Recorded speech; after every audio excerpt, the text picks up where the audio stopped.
Welcome to the Couch Potato Podcast. On this week's episode, Lucas and I do Step Brothers, which is the movie that you guys voted on in our fan poll back in early August. Lucas, was that right?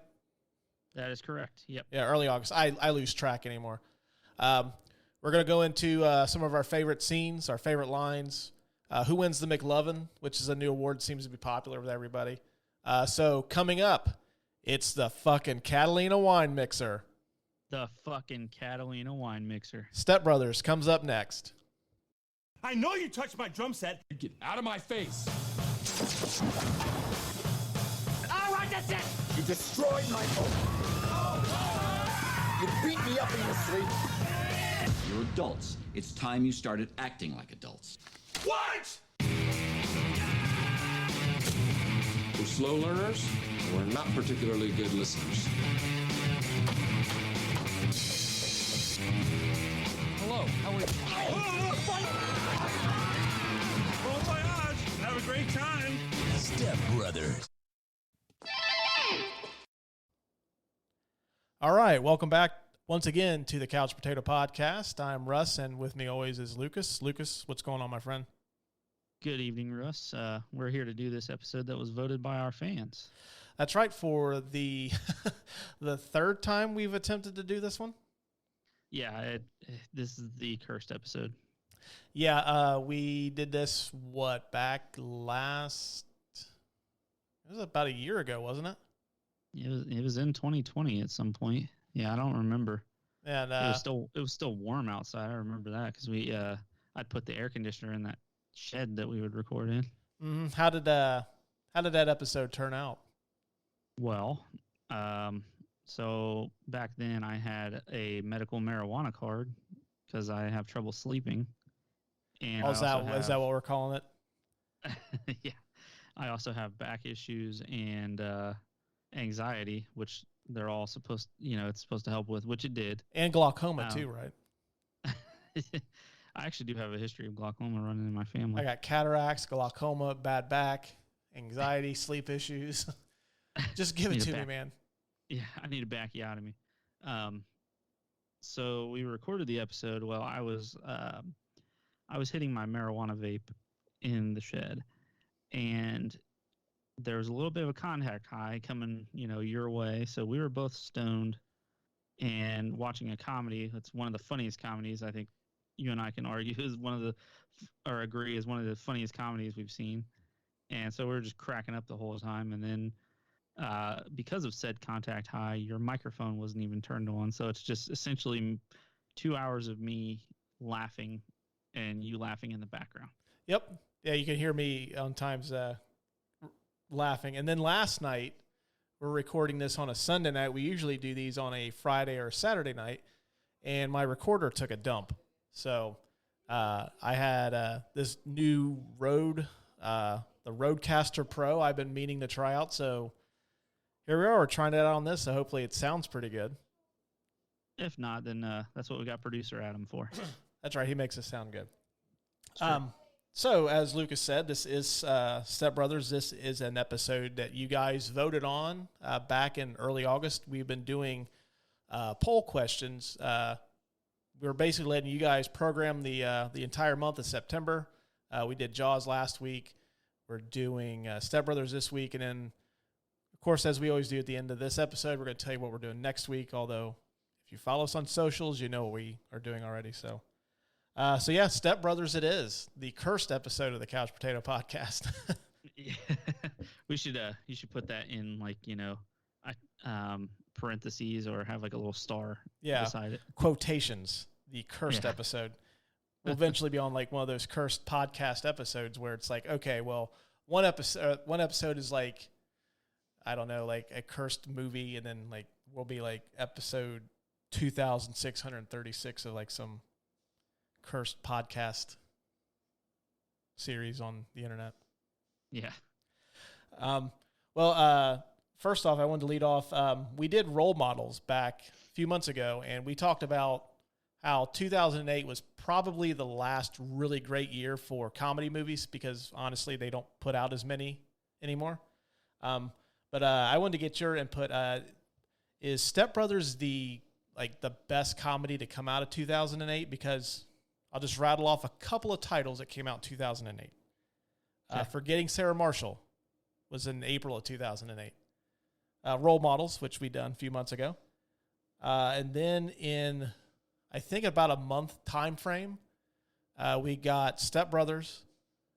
Then we got Pineapple Express, and then that was followed up by Tropic Thunder, or it was vice versa. But yeah, those 5 movies were all in like a 5-month time frame, 5-6 month time frame. So I mean, what do you think? Do you think this is probably the best comedy of the last great comedy year? I don't know. For me, I really, really love Tropic Thunder. It doesn't. It's very controversial nowadays. Things change from year to year on what's controversial. Mm-hmm. But you have to adapt. But for me, Tropic Thunder is still the funniest movie to come out of that year. Robert Downey Jr. in that movie, and then Jack Black as a cocaine addict. He's heroin addict. Is it? Yeah, he's a heroin addict in that one. I thought it was cocaine.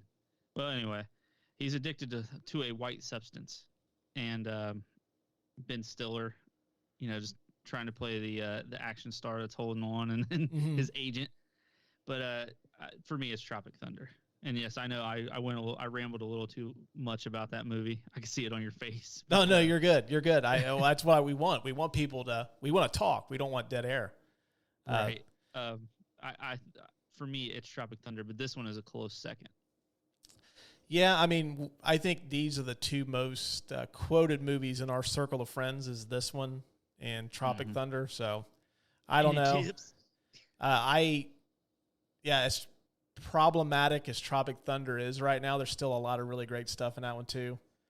I don't know. I'll have to revisit a few of these other ones because I haven't seen Forgetting Sarah Marshall in a really long time. And I remember that movie was killer when it came out. I love that movie. It is a good movie.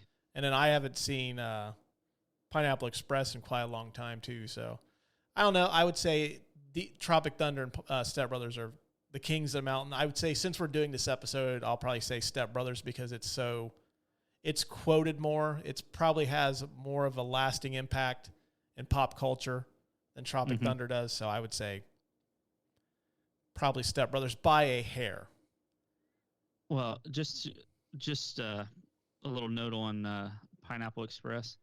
I don't find that movie funny. I think if maybe I was stoned, it would be a little bit funnier. But honestly, I don't find that movie very funny. I remember I had a big fight with my ex-wife because I really wanted to go see Tropic Thunder, and she made me go see Pineapple Express, and I was pissed the whole time. So that could also be why I don't find it funny. But yeah, I don't really find that movie very funny. Was that the beginning of the end for you guys? Was the Tropic Thunder Pineapple Express debacle of 2008? Let's see. When did we get together? Like 2004? That was the beginning of the end. Yeah. That's when you can mark on your calendar, like the day I knew our marriage was going downhill was August, whatever, 2008. The great Tropic Thunder Pineapple Express argument. Yep, that was the beginning of the end. As I was researching this too, first off, this is the first Will Ferrell movie we've done. So, welcome aboard, Will Ferrell. Yeah, we haven't done one yet. Huh? We quote, like you said, we quote these movies so much, like it's hard to remember if we've done one or not. Right. And it's getting to the point now where I have a feeling eventually I'm going to start repeating myself on some of this stuff, or I'm going to contradict myself. Yeah, I'm going to say something was awesome in an earlier episode, and then I'm going to say well, it's not as good as this movie. And it's like, but hey, maybe I'll start. If people start coming to our show and they bitch about me being like absent-minded, then cool, it was worth it. But I was looking at Will Ferrell's IMDb page just to see like the movies he's done, and from 2001 until 2008, I can't think of another actor that had a better, at least a comedy actor, had a better run than him. In 2000, from 2001 to 2008, he had Zoolander, Old School, Elf, Anchorman, Wedding Crashers, Talladega Nights, Blades of Glory, Step Brothers, plus he was on SNL. Wow. Yeah, that is a good run. By the way, Blades of Glory, Love that movie. That is a good movie. Underrated. It's not. I wouldn't put it on Will Ferrell's like top, like the Mount Rushmore of Will Ferrell movies, but I get a kick out of it. Yeah, I really enjoyed it. That's probably the beginning of the end for John Heder too, or Heder. I think it's Heater. Yeah, where the fuck did he go? I don't know. After Blades of Glory, kind of just vanished. Yeah, I think he just maybe got took that paycheck and ran. I think he just got typecast as Napoleon Dynamite and just really couldn't find much. I know he had. I think he was in a movie with Billy Bob Thornton called Mr. Woodcock. I think I remember that movie. I think I've seen that movie, but I don't remember the details. But the name of the movie sounds familiar. Mm-hmm. But the thing I want to talk about with this is, in terms of like the great comedic actors of our time, we had Jim Carrey, we have Adam Sandler, Mike Myers, Will Ferrell. Do you think that Will Ferrell's run from that time frame is probably the best of any comedic actor in the history of film, at least in the modern era? If it's not number one, it's number two. I'm trying to, as we're talking, look up and see like Jim Carrey's run, because he had a really good run there too. Mm-hmm. But his wasn't all comedy. His was also, like serious movies too. Mm-hmm. Which he had a movie that I really like that I think is really underrated, which is The Majestic. Really love that movie. I don't think I've ever seen that movie. You've got one on me finally. Holy shit. Yeah. We need to mark this moment down. Yeah, if anything comes out of this episode, the 8 people that will listen to this, Lucas has seen a movie that I haven't. So mark it down. See. The Mask, Dumb and Dumber, plus he was in Living Color. Well, in 94 alone, Jim Carrey did Ace Ventura, The Mask, and Dumb and Dumber. Those all came out in 1 year. That's insane. Then, unfortunately, he was in the worst Batman movie ever, Batman Forever. It's not as bad as Batman or Robin, but it's number 2 for sure. Yeah, it's hard to argue against Will Ferrell.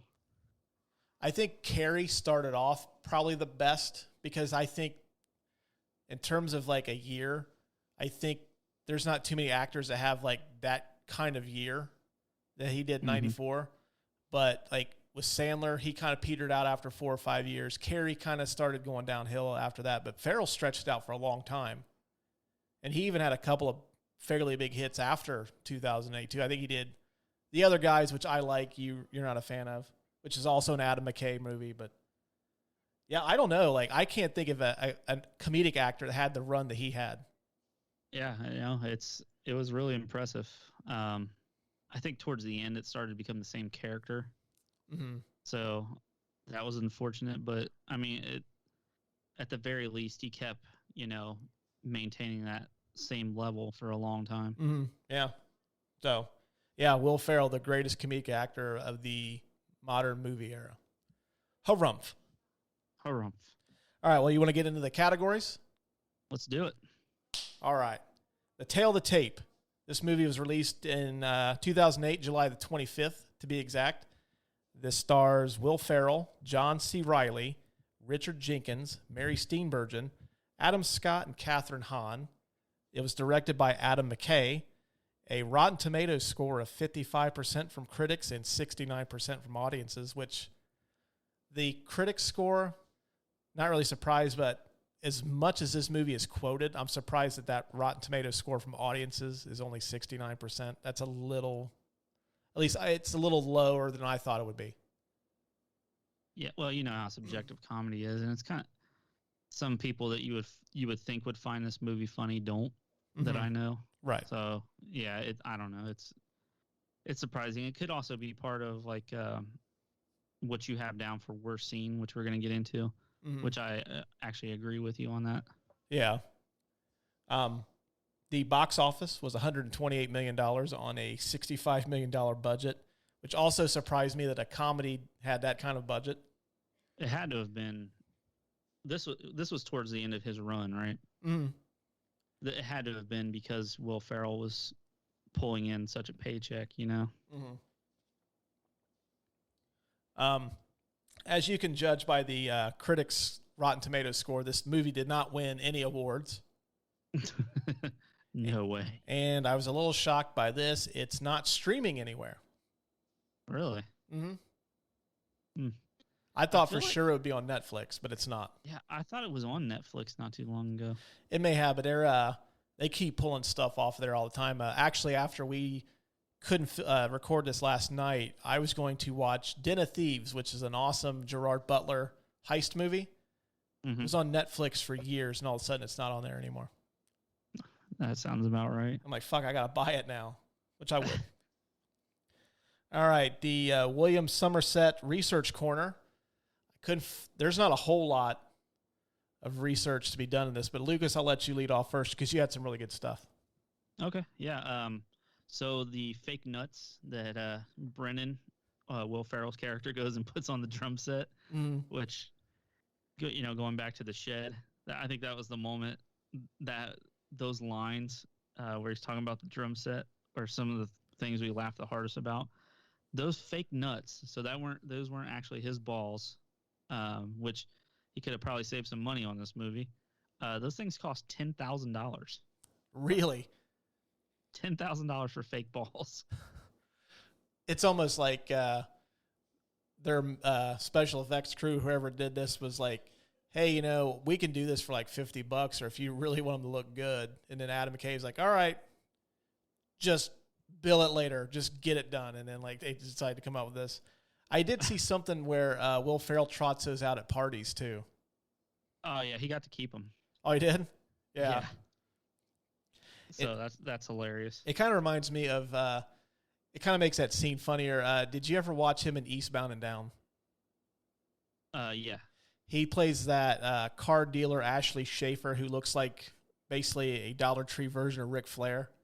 He pretty much acts like him, too. And he has that whole line where he's talking to Craig Robinson about taking his plums to the market. My plums. Yeah. It kind of makes plums. Yeah, after you said that, it's the first thing that popped in my head was that scene, which if you look that up on YouTube, it's fucking hysterical. Especially like the outtakes. Oh, yeah. So, you know how Brennan and Dale get bullied throughout this movie by those kids. The dog shit that he has to lick in order to be let up is actually powdered donuts. He luckily did not have to lick actual dog shit. Oh, I hope not. That's method acting 101 right there. He went the extra mile, When I was looking up stuff too, the kid, Chris Gardocki, is the name of an NFL punter. Yeah, when you said Gardocki, that immediately sprung to mind. Yeah, he played for like 13 or 14 years in the NFL, even for your Cleveland Browns, if I'm not mistaken.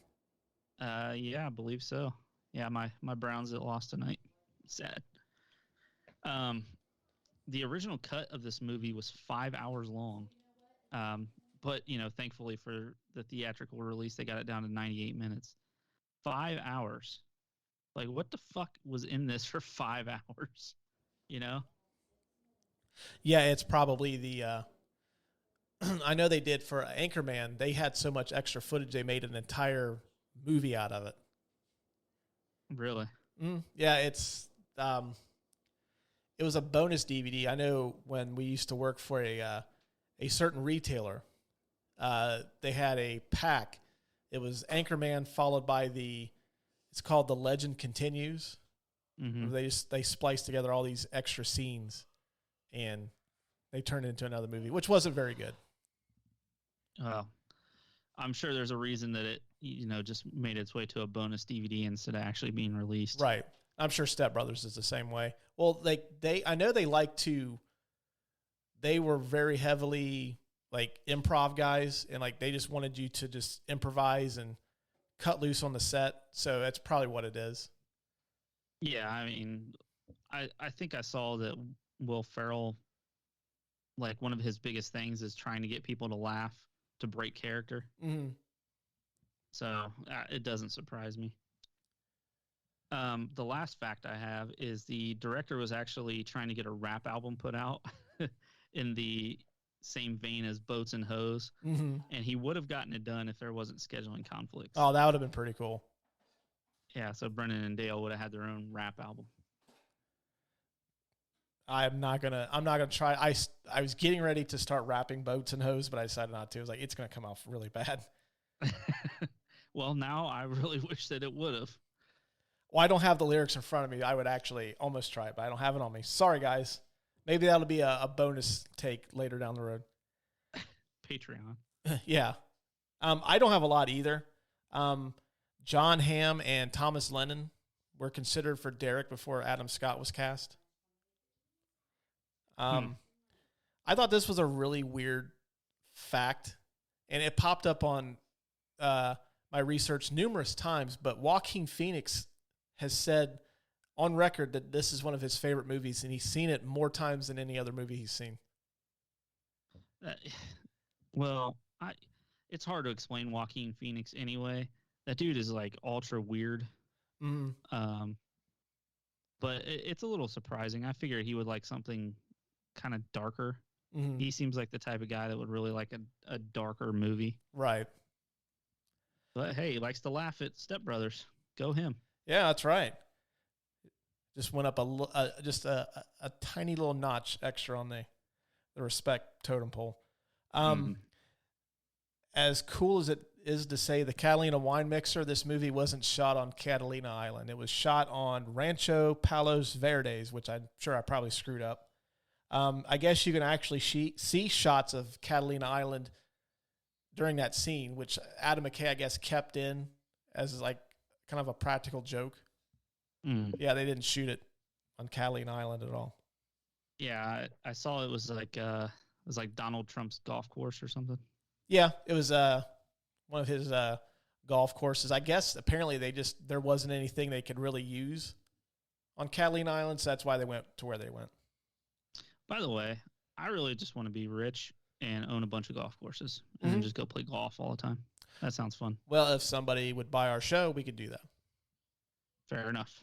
Somebody buy our show. We'll do it. We will whore out for you by doing episodes, and then you just pay us lots of money. Yeah. I mean, it doesn't have to be a lot of money, just enough for us to live comfortably the rest of our lives. Yeah. Well, I don't know how you live, but me living comfortably, they're going to have to shell out some dough. Well, yeah, me too. I don't come cheap. Richard Jenkins, who plays Dale's father, Robert, actually worked for John C. Reilly's dad at a linen factory in Chicago back in 1969. A linen factory? Or yeah, they handled linens of some kind. But yeah, Richard Jenkins worked for John C. Reilly's dad. That's cool. It's crazy how stuff comes full circle like that. Mm. And then the last one I have is the Catalina wine mixer scene. That is actually Will Ferrell singing and John C. Reilly playing the drums. Yeah, which is, what did I see? I think I seen John C. Reilly's brother was a drummer when they were growing up. Mm-hmm. Like they do like a little band together, I think it said. And John C. Reilly's brother was actually the drummer. Mm-hmm. And then there's that scene where the weird family's in the car and they're all singing. That's not actually what's his Adam Scott. Adam Scott. That's not actually him singing. Adam Scott, who bears a fair resemblance to frequent collaborator of the Couch Potato Podcast, Luke, who's been on our show a few times. He really does. Now that you say that, he really does. But yeah, that's all I got to. There wasn't a whole lot of like interesting facts about this movie. I don't know if it's everybody got along. There wasn't a lot. Like they kind of knew what they were going to do, who they wanted. So there wasn't a lot to look up in this. So I feel like it'd be kind of weird to have fights on the set of a comedy. It almost seems counterproductive to what you're trying to get accomplished, you know? Oh, well, I mean, I've read numerous stories. Like I know Harold Ramis, who directed Groundhog Day, him and Bill Murray got into it quite a bit too. Bill Murray seems like a really cool dude, but he also seems like if you do something that he really doesn't like and piss him off, he is going to be a total dick. Yeah, I've read quite a few stories about him being somewhat difficult. So makes sense. Mm-hmm. All right. Well, now that we've gotten the fun facts out of the way, one of the two toughest categories for this episode is going to be the I Drink Your Milkshake Award for the best scene of the movie. I don't know where to even begin, because like there's so much great shit in this movie. But a couple of honorable mentions is I have Derek's birthday party. This is where Catherine Hahn comes on to John C. Reilly and they have sex in the bathroom, and she's at the end she says "Stay golden, Tony boy," and goes to the urinal and takes a piss standing up. Oh man, when she hikes her fucking leg up on the wall and pees in that urinal, I lost it. And then of course you get the Boats and Hoes rap video when they're selling Prestige worldwide. Is that my fucking book? And then actually one of the scene, like the stills that they have for that presentation, was the one where Will Ferrell and John C. Reilly are holding weapons when they're touting security. I kind of wanted to do that as the logo for the show for a little while. As us just standing there like that. Yeah. Nice. That one's an honorable mention. And I also have the tuxedo interview sequence where they're going to the job interviews and where they're interviewing for like the jobs are wearing the tuxedos. Like there's the Pam, and they go in together and interview. And then of course they have where they're interviewing with Seth Rogen and John C. Reilly rips the fart. Yeah. Which that may come up later as a best line. Yeah, and then like I don't know, I've been in a room where somebody's ripped one that atrocious where you can actually almost taste what it is. Yeah. But my favorite scene of the movie is the drum set sequence where they're fighting over the drum set when Dale comes home. He asks Brennan if he's played his drum set. He says no. And he asks him why he's sweaty. He says Cops is on. And then they end up getting... I usually sweat real hard when Cops is on too. Yeah, and then they get into an argument, and Brennan gets up and he says he's going to go put his nuts on his drum set, and he goes up there, and this could come up later on, but when he says John Bonham's about to play Moby Dick for real, he starts... Oh, man. And then, that whole sequence in the front yard where they're fighting. Yeah. I don't know why I get a kick out of that dog, the blind guy's dog who attacks Brennan. Yeah. And then the rest of the fight scene, he's just barking at him. Mm-hmm. And then Mary Steenburgen's got to come out there. She's trying to hose them down, and they have to call Robert to come break it up.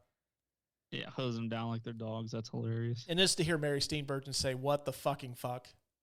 Yeah, because she seems like a really classy lady, and then she says that, and you're just like, "Whoa!" It's kind of like when Morgan Freeman cussed on Wanted. Yeah, Wanted. Kill this motherfucker.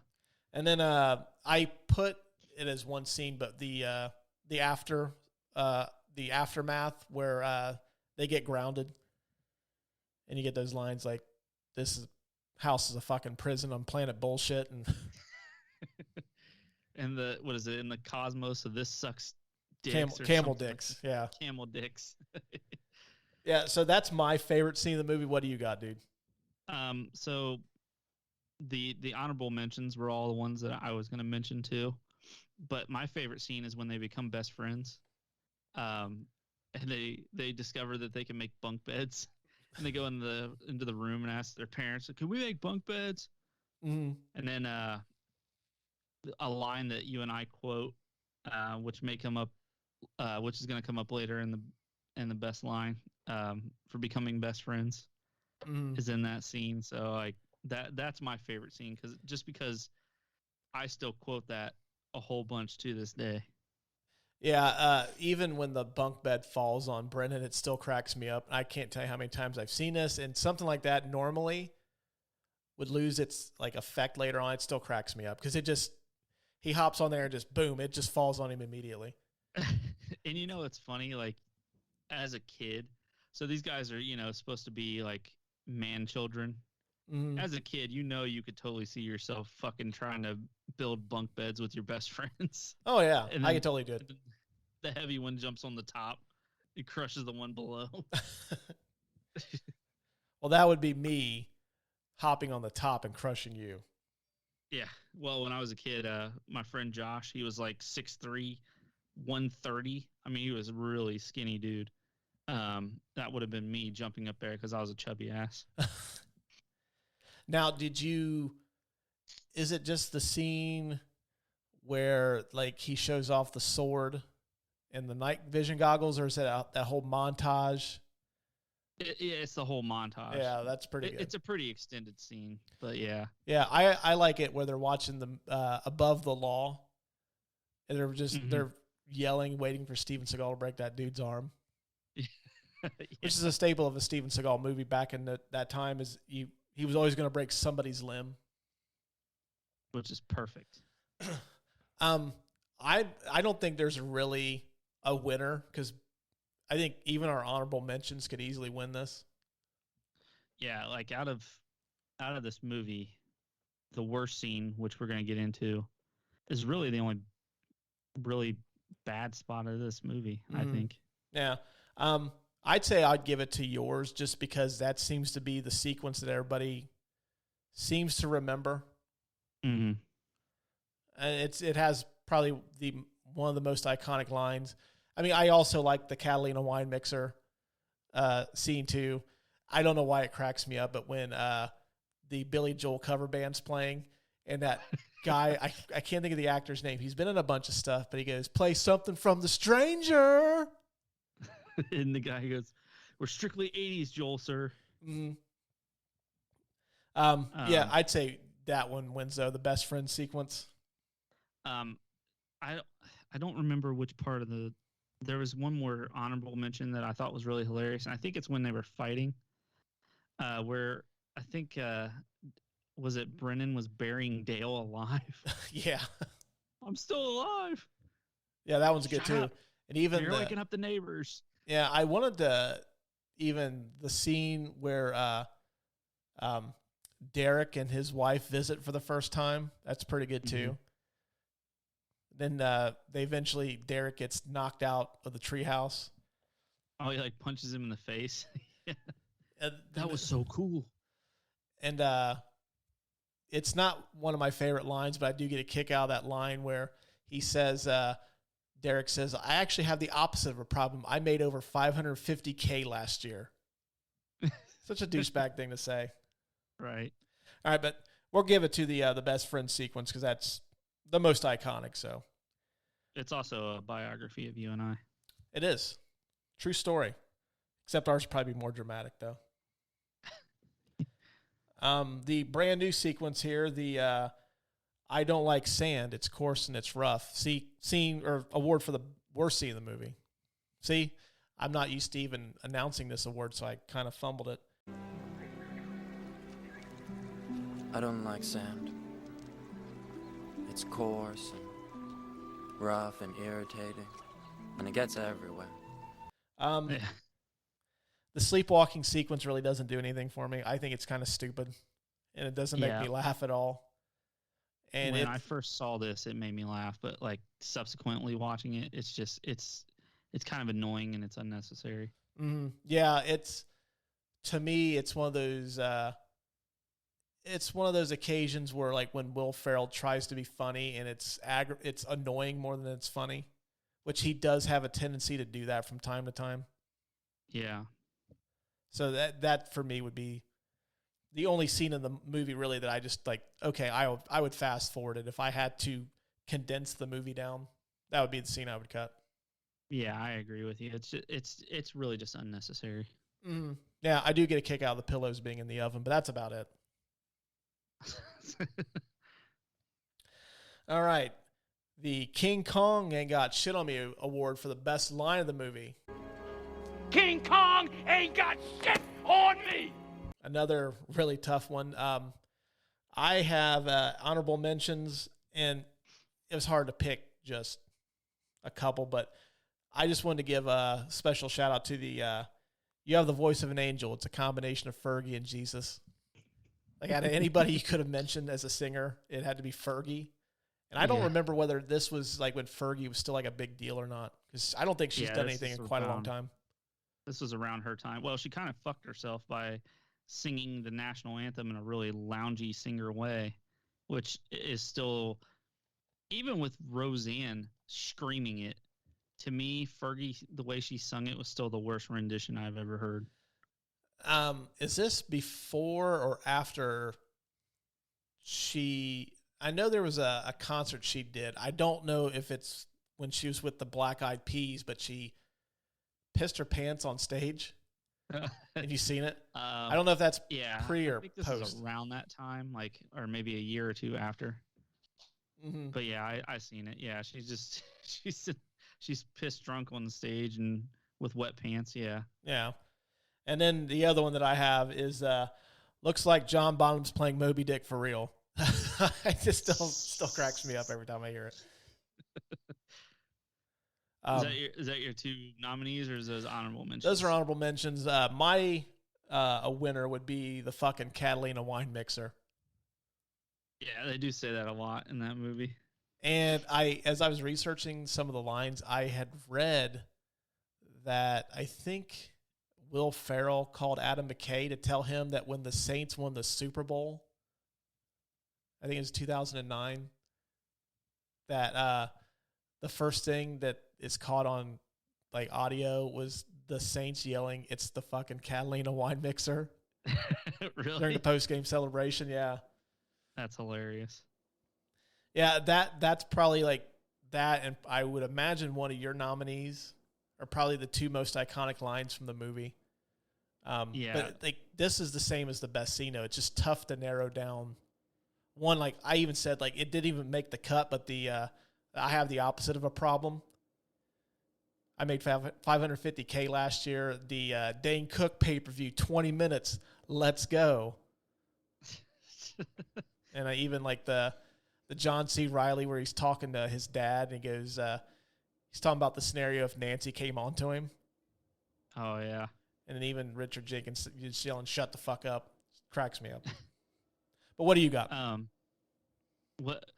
Yeah, when you said Dane Cook, this kind of reminded me like of how old this movie is kind of starting to become. Because when the hell have you heard anything about Dane Cook since like that era? Well, Derek even at the dinner just rattles off a murderer's row of like douchebag celebrities. Yeah. Like he talks about he had, I think it was some kind of party with Mark Cuban, who he referred to as the Cubes, and Bobby Flay, and I think Seal, which Seal doesn't really strike me as a douchebag, but I don't know Seal personally. Sorry, Seal, if you listen to the show. Wow, you don't know Seal personally?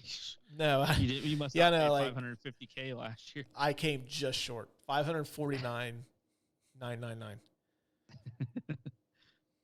But what else? What do you have as your nominees? So I don't necessarily have nominees. I only have one, and it's because I use this with you and Adam and really anybody that'll listen to me. I look at them like, did we just become best friends? Yep. Want to go do karate in the garage? Mm-hmm. Yep. Yeah, that one's pretty good too. But yeah, I used to say that at work, like, 20 times a fucking day? Oh, easily. And I think it's between that and the Catalina wine mixer, the two that like are the most quoted in the movie. Yeah, and they say the Catalina wine mixer in that movie, like, oh God, especially towards the end. It's the fucking Catalina wine mixer. Yeah, they say it when Dale goes to work for Derek, or not Dale, but Brennan goes to work for Derek, and Derek gives him the chore of putting together the Catalina wine mixer, and then during the Catalina wine mixer, yeah. So what wins? Oh man, I don't know. I mean, we've got the two most iconic, and I think those are the two right choices for this. Yeah, it's one of those things though too, like best scene. Like, how do you pick a best line out of this movie? I don't know. It's hard for me. I can't pick. I'll let you pick. All right. Since you've already got one, I'm going to go with the Catalina wine mixer. Sounds good. Just because I've used it quite a bit in my everyday lingo too. I think I even used that in a job interview once. I fucking hope so. I hope you put that, like, if you ever wanted to, when you're on unemployment and you're like, I don't want this job. I don't want to get an interview. But I put together the fucking Catalina wine mixer. Well, it's funny that you mentioned that. I do have a funny story. I was on unemployment once, and back when I was on it, shows you how old I am. You had to call, or you could fill out a form and mail it in. And so they would ask you, like, jobs that you had applied for. Well, I was kind of in that mode where, like, I didn't really want to go to work because I had money coming in. So I would just apply at jobs that either I had no shot at getting at all, or like a job that I wasn't going to take. And one of them was I applied at McDonald's, and they wanted your previous work history. And I put that I was the former game warden at Jurassic Park.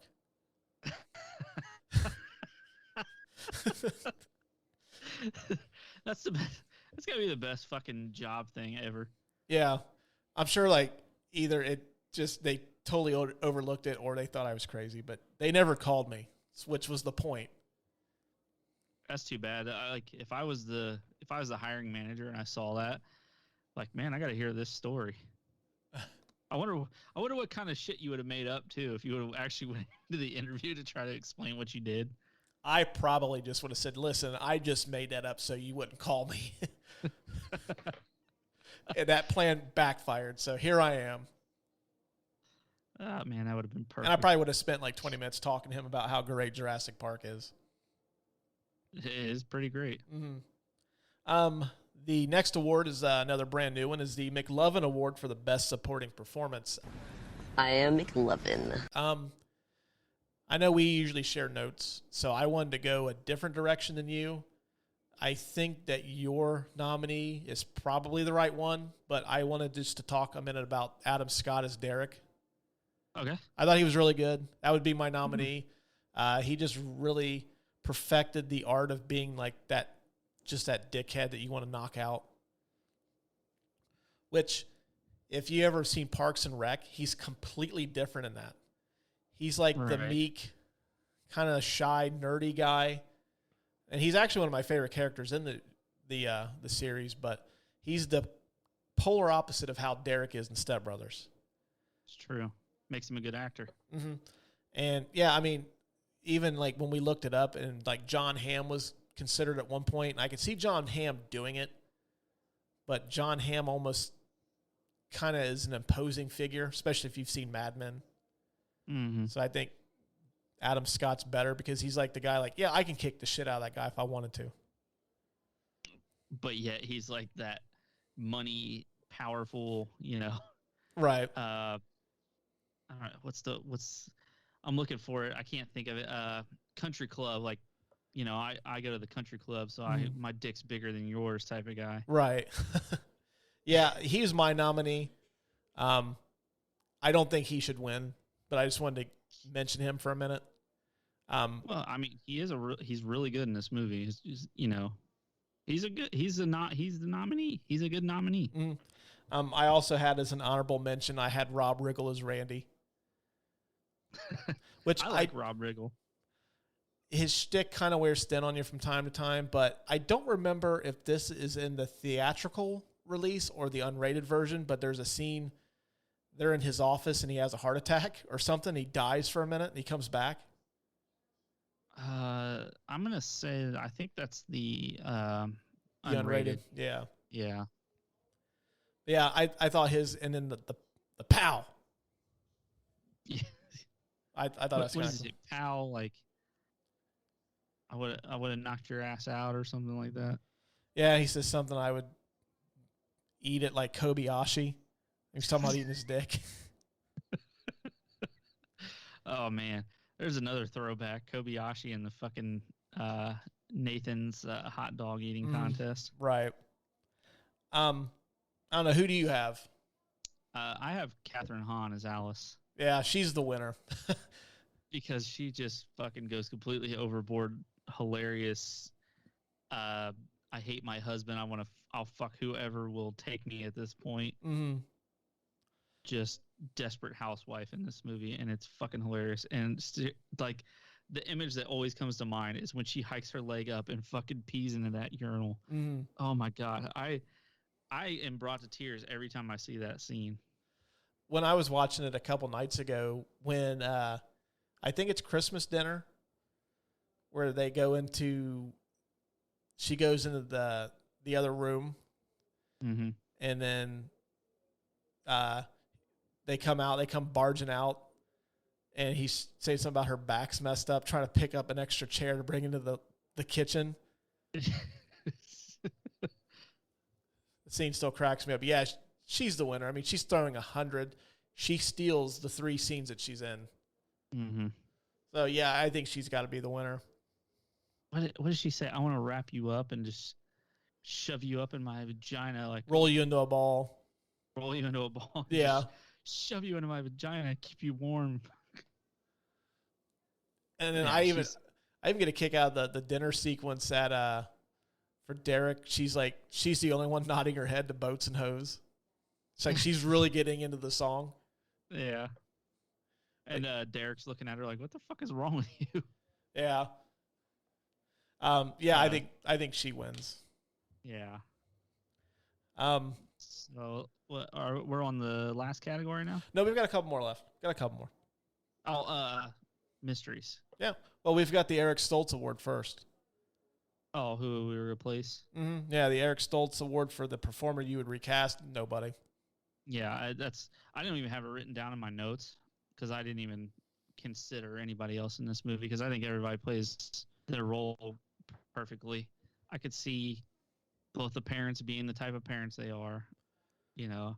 Mm-hmm. I could see the brother-in-law and sister-in-law being dick and, you know, dick me of the family. And of course, those kids like being perfect little prissy assholes. Yeah. They play that really well too, and they drive me nuts every time I see them. Yeah, those are the kids that like I'm glad that my kids are not like. Yeah, those are the type of kids where you're just like, wow, I fucking hate those kids over there. Yeah. And you feel bad because you're an adult and you fucking hate those kids over there. I don't. Really? Yeah, I'm perfectly fine not liking those kids. And those would be the kids that like I would probably just like complain like, you know, like the party was okay, but you know, Derek's snot-nosed punk kids, just can't stand them. Right. I would have thrown one of them into the pool if their parents hadn't been looking. It would be like the scene from Me, Myself, and Irene where he's drowning that kid in the I wouldn't go that far, but that would just be one of those things where like if I was standing like they're standing next to like a pool and I was like on the other side, I just would have kind of body checked him into it. Well, I'm sorry. I guess I took that one a little far. Yeah, we now know that Lucas, if Lucas doesn't like your kids, keep an eye out. He may assault them. Yeah, I'm gonna tell them to stop jumping rope in the street, and if they don't, then I'm gonna fucking dunk their head in a fountain. Only if that Cake song that's playing in Me, Myself, and Irene when he just loses his shit. Yeah. We're gonna rock you. Well, I think it's that's not Cake, but that scene, it's like that song when like it's that mellow song. And it's like when he drives the car through the barbershop and here you go, Dick. I parked it for you. By the way, you got a headlight out. We've got to do that at some point. The unsolved mysteries of the movie. Join me. Perhaps you may be able to help solve a mystery. The only one that I have is, does Brennan and his therapist, does their relationship last? Probably, because as a therapist, I don't know this personally because I'm not a therapist, but I imagine your whole role is trying to make somebody better. And that man is really fucked up, so it's going to take a whole lot of trying to get him better. I always get a kick out of that sequence where like he's dreaming and he's like a lumberjack and just barrels down the door. I personally think it's one of those screwed up relationships that it does, like they do last, but it shouldn't. Mm-hmm. Yeah, you're looking at it from the outside and you're like, wow, this is fucking terrible. Like, she says something at the end where she's basically saying that she knows that she shouldn't be doing this, but he really can wear the shit out of that pirate or that hat or something. Yeah. Yeah. something like this is insane, but he can wear the shit out of that. Mm-hmm. Yeah. Now the final award is the I'm the King of the World award for who wins the movie. I'm the king of the world. So I will let you lead off. For me, it's the two main characters. It's Will Ferrell and John C. Reilly. Well, the two main actors, I should say. Mm-hmm. It's kind of like this podcast. Without those two, it just doesn't go anywhere. So, you look more like Will Ferrell, so you're the Will Ferrell. I'm the John C. Reilly because I'm fat and dumpy with the shitty hair. So, but yeah, like these two play well off of each other in this and in Talladega Nights. I don't think this movie is nearly as good without those two. Because just like the way that they interact with each other, the lines that they use on each other, which I'm pretty sure most of them were ad-libbed. Yeah, I'm sure most of this movie is that way. Yeah, they're excellent together. Did they make a third movie together? They did. They did Holmes and Watson, which was horrible. Yeah, I think I watched like 30 minutes of that and had to shut it off. I was like, okay, this isn't doing anything for me. I think though, if they try to do something together now, I would at least check it out. Just because I think they at any moment they can strike magic together. Mm-hmm. Yeah, I'd agree with that. So for me, it's those two. Yeah, that's who I had too. You pretty much touched on everything that I had written down. If I'm going to pick one though, I would maybe lean a little bit more towards John C. Reilly, only because he's kind of more of a dramatic actor by trade.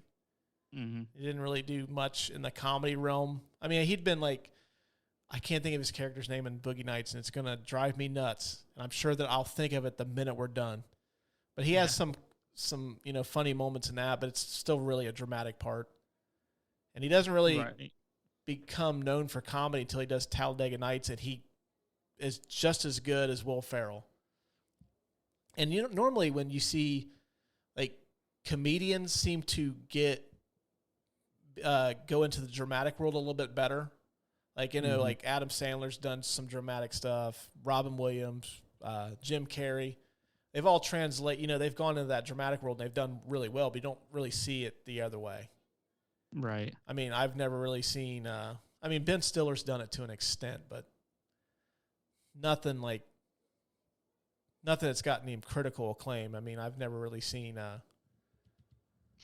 you won't see Daniel Day-Lewis in a Farrelly Brothers movie.